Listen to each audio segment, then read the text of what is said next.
नमस्कार। देश न्यूज के खास कार्यक्रम चक्कर राजनीति का मैं आपको स्वागत करता हूं। राज्य सक्सेना बांग्लादेश में जन असंतोष का ज्वालामुखी बगावत के रूप में फूटा और उसका गर्म लावा अवामी लीग सरकार को बहा ले गया। लोकतंत्र की आड़ में हिटलर शाही चला रही प्रधानमंत्री शेख हसीना को जनता ने आनन फानन में देश छोड़कर भागने पर मजबूर कर दिया। महंगाई, बेरोजगारी, छात्र असंतोष के मुद्दों की लगातार अनदेखी हसीना को बहुत महंगी पड़ी। उन्हें भ्रम था कि वो बहुत लोकप्रिय हैं, लेकिन उनके सारे कदम निरंकुश तानाशाह के जैसे थे। बांग्लादेश मुक्ति आंदोलन से जुड़े लोगों की तीसरी पीढ़ी तक को शिक्षा व नौकरियों में 30% आरक्षण देना ऐसा कदम था जिसके विरोध में छात्र आंदोलन सुलग पड़ा। हसीना को ये होश नहीं आया कि जनाक्रोश का गोली से जवाब नहीं दिया जा सकता। दुनिया के तमाम देशों के लिए सबक है कि जिसने लोकतंत्र को कुचला उसे जनता ने उखाड़ फेंका। गुस्से का सैलाब फूटने से पहले ही स्थिति को संभाल लेना चाहिए। शेख हसीना ने खालिदा जिया के नेतृत्व वाली विपक्षी बांग्लादेश नेशनलिस्ट पार्टी तथा अन्य दलों के चुनाव लड़ने पर प्रतिबंध लगा दिया था। आम चुनाव में केवल हसीना की पार्टी अवामी लीग खड़ी थी। इस तरह चुनाव का नाटक कर उन्होंने सत्ता पर कब्जा जमाए रखा था।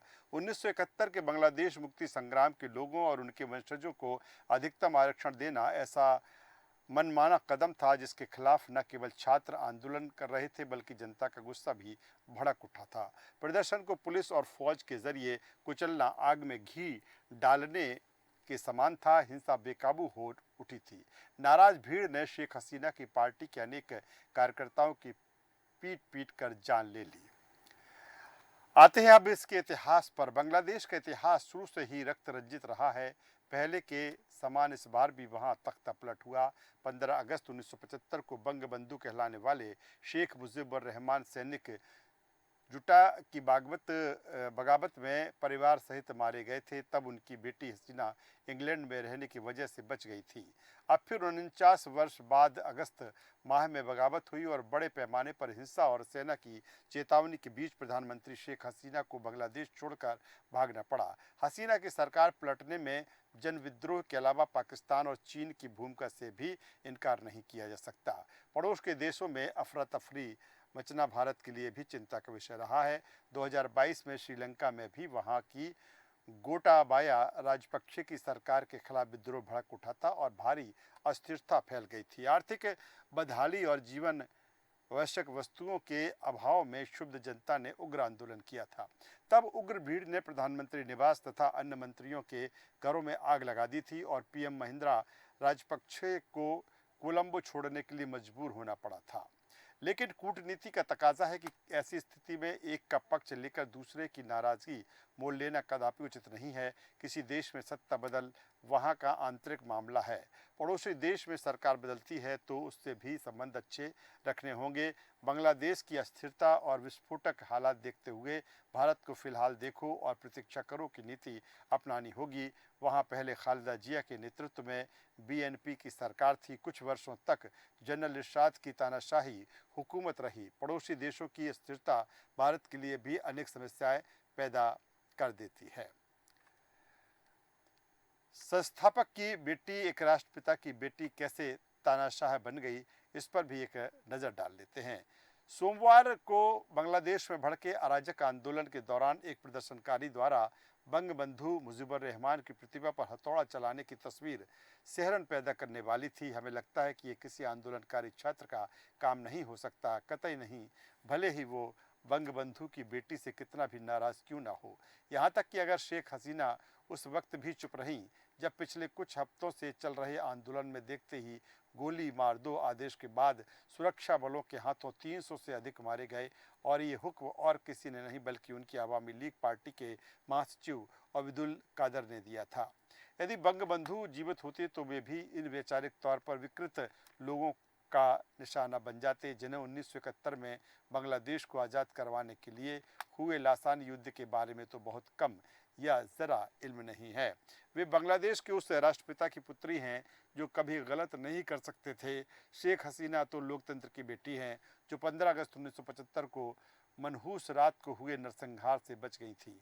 जब उनके बाकी परिवार को विद्रोहियों द्वारा क्रूरता से खत्म कर दिया गया, सिर्फ इसलिए कि क्योंकि वे और उनकी बहन रेहाना उस दिन धानमंडी के पुश्तैनी घर में मौजूद नहीं थी। आज हसीना को उन तानाशाहों की जमात में रखा जा रहा है जो अपनों का खून बहाने से पहले ज़रा नहीं सोचते, क्योंकि उन्हें यही करना पड़ता, अपना बचाव सर्वप्रथम जो होता है। पर ये सब हो, इससे गुजरने की नौबत बनी कैसे? शेख हसीना कैसे ओबैदुल कादर को अनुमति दे सकती कि जो कोई प्रदर्शन करने की ज़रूरत करे उसे मार डालो? स्पष्टता 1971 की क्रांति खुद को दोहरा रही है। ये अपने संतान खुद खाने जैसा है। बताया जा रहा है कि ढाका में 2 हफ्ते पहले हुई अभागी पत्रकार वार्ता में कादर ने कहा कि यदि छात्र अपना आंदोलन बंद कर घर वापसी नहीं करते तो इन्हें सीधा करने को अपनी आवामी लीग के कार्यकर्ताओं को हुक्म देना पड़ेगा। तो क्या इसका मतलब है कि शेख हसीना की पार्टी वालों ने ढाका और चटगांव में प्रदर्शनकारी निर्दोष विद्यार्थियों पर गोलियां चलाईं? यह अभी जांच का विषय है, लेकिन यूनिसेफ ने कहा है कि जुलाई माह के आंदोलन में कम से कम 32 छात्र मारे गए हैं। ये कैसा हो सकता है कि शेख हसीना, जिन्हें अपना पूरा परिवार नरसंहार में गंवाया हो, और उसके बाद दिल्ली के पंडारा रोड के एक घर में अपनी बहन रेहाना और किशोर भाई रसील के साथ बतौर राजनीतिक शरणार्थी रहना पड़ा, और इस दौरान उनके प्रिय बांग्लादेश में पाकिस्तान परस्त ताकतें सत्तासीन हो गई, क्योंकि उन्होंने खुद को इतना बिखरने दिया कि उन्हें तानाशाहों का प्रतिबंध बन गई, जिनसे कभी नफरत थी। अब जबकि उन्हें दिल्ली के पास हिंडन वायुसेना अड्डे पर या उसके पास भारतीय सेफ हाउस में रहना पड़ रहा है, और केवल 1 घंटे की दूरी पर दिल्ली में रह रही और विश्व स्वास्थ्य संगठन में नौकरी कर रही अपनी बेटी साइमा वाजेद से मिलने तक की अनुमति नहीं है, तो शायद वे कुछ समय निकालकर अपने भीतर झांकेगी कैसे और क्यों उन्होंने इस मनहूस स्थिति को बनने दिया। जनवरी माह में जब विपक्षी दल बांग्लादेश नेशनलिस्ट पार्टी BNP द्वारा दूसरी बार भी आम चुनाव का बहिष्कार किए जाने के बाद शेख हसीना ने इस निर्णय पर हेकड़ीपूर्ण रुख अख्तियार करते हुए BNP के बड़े नेताओं को गिरफ्तार करने का हुक्म दिया। ये एक तरफ से उनके चेहरे पर थूकने जैसा था। भले ही ये 2 महिलाएं शेख हसीना और पिछले सालों से अस्वस्थ चल रही BNP प्रमुख खालिदा जिया एक दूसरे को सख्त नापसंद करती हों, किंतु लोकतंत्र के पहले नियम का तकाजा है कि चाहे आप किसी विपक्षी नेता से कितनी भी दिली नफरत क्यों न करते हो, फिर भी उसे अपनी बात कहने का मौका तो देना ही पड़ेगा। लेकिन हसीना अड़ी रही और भारत सरकार के पास उनकी दलीलों को मानने के सिवा कोई चारा नहीं रहा। लेकिन यदि भारत उनके अधिनायकवादी तौर तरीकों से चुनाव के जरिए सत्ता में वापसी का समर्थन न करता रहता, तो बंगाल की खाड़ी उन मगरमच्छों का आशियाना बन जाती जिनका प्रशिक्षण और पोषण पाकिस्तानी सैन्य प्रतिष्ठान करता आया है। विडंबना है कि वो आकलन भी एकदम सच था। इंदिरा गांधी और अटल बिहारी वाजपेयी सहित अपने से पहले के प्रधानमंत्रियों की भांति नरेंद्र मोदी को भी एहसास हो रहा कि भारत के पास शेख हसीना का समर्थन करने के अलावा कोई विकल्प नहीं बचता। जब 2001 से 2006 के बीच BNP सत्ता में रही, तब न केवल भारत के उत्तर पूर्वी इलाके को गहरी उथल पुथल में धकेला गया, बल्कि पाकिस्तान परस्त तत्वों ने चटगांव बंदरगाह से होकर बांग्लादेश में आधुनिक हथियारों की खेपें उतारी। यह कदम सच है कि ये शेख हसीना की ढाका में वापसी भारत के लिए एक बड़ा वरदान रही। केवल 1971 के नाते से नहीं, ये सरगर्मी आरंभ से रही, जब विशेष रिश्ता कायम हुआ, जो न केवल मुक्ति बाहिनी और भारतीय सेना के बीच था, बल्कि दोनों मुल्कों के नागरिकों के मध्य भी। और ये संबंध शेख हसीना के पिछले 15 सालों के प्रधानमंत्रित्व काल में भी बन रहे। भारत और शेख हसीना के नेतृत्व वाले बांग्लादेश के मध्य राजनीतिक और आर्थिक क्षेत्र में एक बिल्कुल नई किस्म की साझेदारी बनी, जो बाकी दक्षिण एशिया के लिए आदर्श उदाहरण बनी। सड़क, रेलवे, पारागमन का अधिकार, आम नागरिकों को आने जाने की अनुमति, रक्षा क्षेत्र में मदद, जो कोई भी नाम ले, उस क्षेत्र में भारत बांग्लादेश की जुगलबंदी कायम रही। तब फिर ऐसा क्या हुआ? सोमवार को ढाका में बांग्लादेशी आंदोलनकारी द्वारा शेख मुजीब की मूर्ति के सिर को हथौड़े से तोड़ने और देश भर में हिंदू परिवारों पर हुए हमले साफ दिखाते हैं कि पर्दे के पीछे से कोई ताकतें ये सब करवा रही हैं। सबसे बड़ा शक पाकिस्तान परस्त जमात इस्लामी संगठन पर है। वे लौट आए हैं। बांग्लादेश में इतिहास कभी भी वास्तव में इतिहास नहीं रहा। अब पाकिस्तानी सैन्य प्रतिष्ठान के लिए बंगाल की खाड़ी में खेला करने के लिए ये परिस्थिति अन्य मौका है।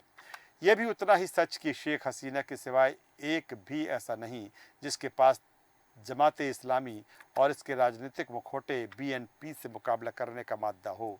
लेकिन हसीना को देश छोड़कर भागना पड़ा। अब जबकि हिंडन वायुसेना अड्डे पर वे ब्रिटेन के विदेश मंत्रालय द्वारा राजनीतिक शरण की अनुरोध स्वीकार करने की बाट जो रही हैं, शायद लंदन से अनुमति आने तक उनके लिए ढाका में बने रहना सुरक्षित ना होता। अवश्य उन्होंने भारत से अस्थायी पनाह देने की गुहार लगाई होगी। उन्हें आने देकर मोदी सरकार ने सही किया है और दोस्त होते किस लिए हैं, भले ही अगला गलत क्यों ना हो। शेख हसीना कुल मिलाकर लगभग 15 वर्षों तक बांग्लादेश की प्रधानमंत्री रहीं। उनका पहला कार्यकाल जून 1996 से जुलाई 2001 तक रहा।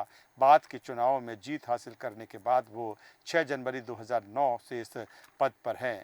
वो बांग्लादेश के इतिहास में सबसे लंबे समय तक काम करने वाली प्रधानमंत्री तो ज़रूर रही, लेकिन वो समय के साथ तानाशाह भी बनती चली गई। वो 5 वजह हैं जो बांग्लादेश में शेख हसीना को पड़ी भारी गद्दी छोड़कर भागना पड़ा, उस पर भी एक नज़र डाल लेते हैं। असहमति जाहिर करने वालों का दमन हसीना के प्रशासन में विपक्षी आवाज़ों और असहमति को व्यवस्थित रूप से दबाने का आरोप लगता रहा। सत्ता में उनके लंबे शासनकाल में विपक्षी नेताओं की गिरफ्तारी, अभिव्यक्ति की स्वतंत्रता पर दमन और असहमति के दमन की घटनाएं सामने आईं। उन्होंने विपक्षी नेताओं और कार्यकर्ताओं की गिरफ्तारी के साथ साथ विरोध प्रदर्शनों को भी दबाने में कहीं कोई कसर नहीं छोड़ी। हाल के विरोध प्रदर्शनों में भी उनकी सरकार की प्रतिक्रिया विशेष रूप से हिंसक रही है, जिसमें प्रदर्शनकारियों के खिलाफ अत्यधिक बल प्रयोग की खबरें आई। बड़े पैमाने पर लोग हताहत हुए। लोकतांत्रिक मानदंडों को खत्म कर दिया गया। आलोचकों का तर्क है कि हसीना की सरकार ने लोकतांत्रिक प्रक्रियाओं और संस्थाओं को कमज़ोर कर दिया है। तो जिस तरह से वहाँ पर हालात हैं इस समय बांग्लादेश में, क्योंकि ये सही है कि शेख हसीना का जिस तरह से तख्ता पलटा गया, लेकिन उसके बाद जो कुछ वहाँ पर हो रहा है उससे ये लगता है कि सिर्फ ये बांग्लादेश की समस्या नहीं है, सिर्फ ये बांग्लादेश की उपज नहीं है, इसके पीछे से तमाम ताकतें काम कर रही हैं। वो पाकिस्तान हो सकता है, वो चीन हो सकता है, या उनके मंसूबे इस बात को लेकर है कि किस तरह से एक तीर से 2 निशाने किए जाएं।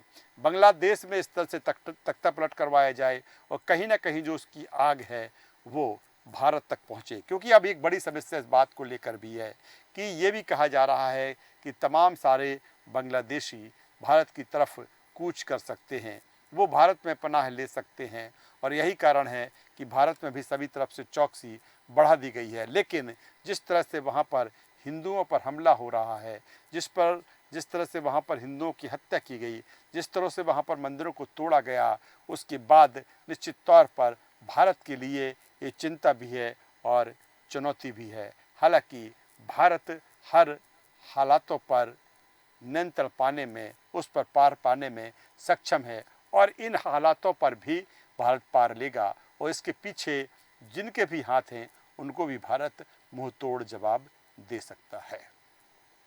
चक्कर राजनीति का में आज बस इतना ही। कल इसी समय हम मिलेंगे एक और विषय के साथ और जानेंगे कि क्या कुछ इसके राजनीतिक पॉलिटिकल इम्पैक्ट और इफ़ेक्ट हैं, और इसके अंदर किस तरह की जो सियासत है, जो राजनीति है, वो चल रही है। इस कार्यक्रम में बस इतना ही। आप देखते रहिए देश न्यूज़। नमस्कार।